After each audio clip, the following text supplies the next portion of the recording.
If you're running meta ads and making decisions purely off the platform reported ROAS, then this video is going to save you a lot of money. If you're new here, my name's David Paratino, and I've been in the ecom game for 8 years. I bootstrapped a brand to 7 figures and worked with hundreds of meta ad accounts. I've made all the mistakes so that you don't have to, and I've also learned a ton on my journey, and I want to share that all with you for free here. Now, in today's video, we're talking about meta ads attribution, the difference between standard attribution and incremental attribution. And now this is one of the most understood topics in paid media, and it's where a lot of brands make a lot of mistakes that can end up being very costly. So here's the issue. Meta says you're getting a 3x ROAS. Shopify says something else. Your bank account feels different, and suddenly you're asking, are meta ads actually working?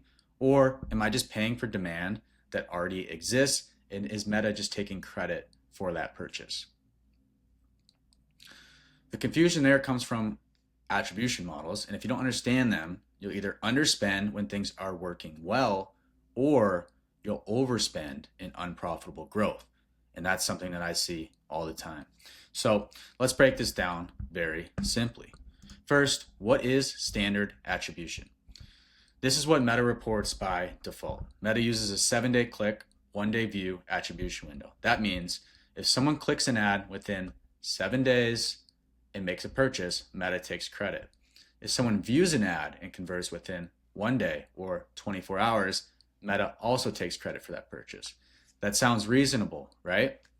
The problem is standard attribution assumes causation, not contribution. What Meta doesn't know is that if that customer was already going to buy, if they were already on our email list, or if they're coming to us organically, Google, or through referral, word of mouth from a friend or a family member. It also doesn't know if Meta was the final touch or just one touch. So Meta's job is to maximize spend as efficiently as possible in its own ecosystem and to take credit for every purchase that it possibly can. It's no different than the other platforms, right?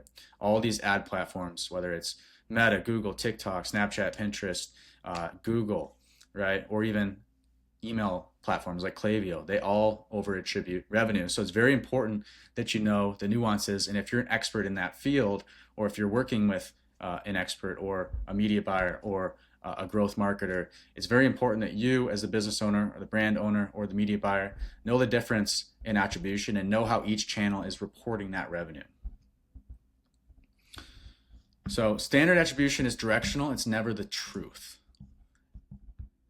And I want to go through why standard attribution breaks down. This is where a lot of brands get burned.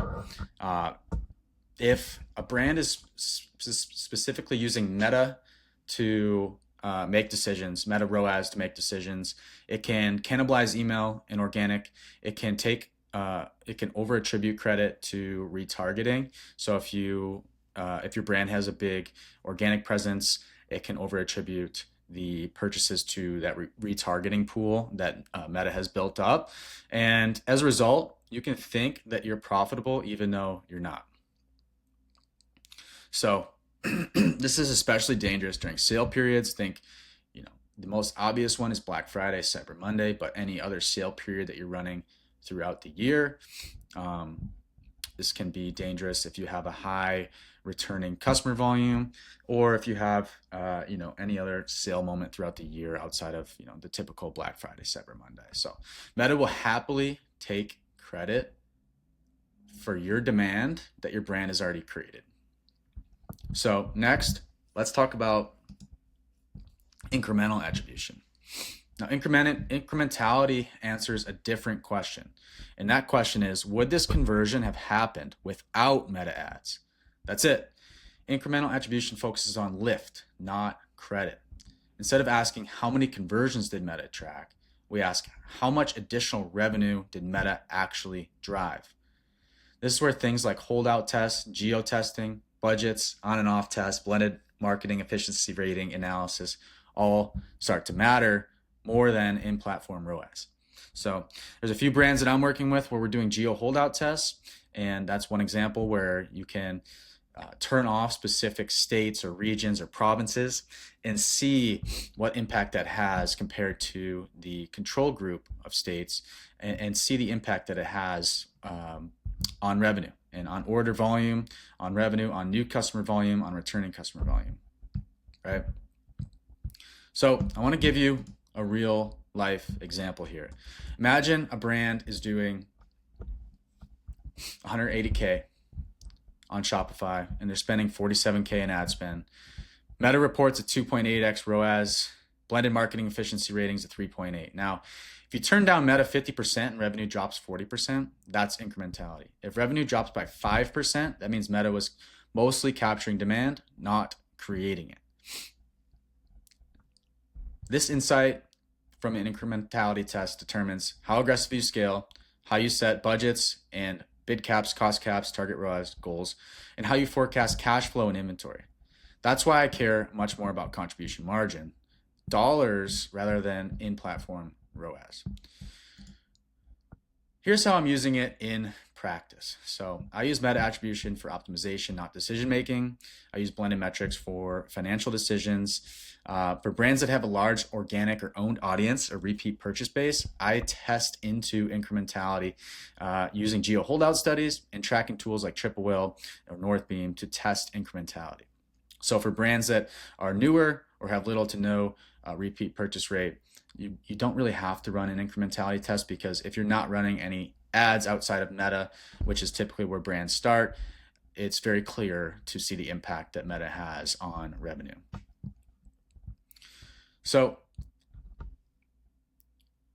when analyzing these two different attribution tools or attribution settings within Meta, it's important to know that no two accounts are the same, and your approach as the growth marketer, as the media buyer, whether you're the owner or the growth marketer in charge of the account, is to understand the situation, understand the differences between standard and incremental on a technical basis, but more importantly, to apply that to each specific situation, because again, no two brands are the same.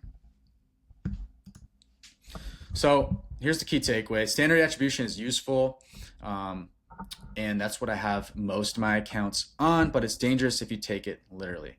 Incremental attribution is harder, but that's what separates operators from ad buyers. Now, if you're running Meta ads in 2026, stop focusing on in-platform ROAS. Start asking, what happens to revenue when I change spend? Start doing incremental geo holdout tests if you're uncertain about the impact that your Meta spend is having on your business. That's where real growth happens. So I hope this was useful. If you like it, please give me a like and subscribe. If you have questions, feel free to leave them in the comments or reach out to me on LinkedIn or X. And I try to provide these weekly, and I try to provide as much value to you guys as possible for free. So if you're a 7-figure brand looking to scale profitably, feel free to reach out. I am taking on a select number of clients if you meet certain criteria. So if that's you and you want to have a chat, feel free to reach out. Be more than happy to chat and see if it'd be a good fit. So, all right. Thanks so much, guys. I will see you on the next video.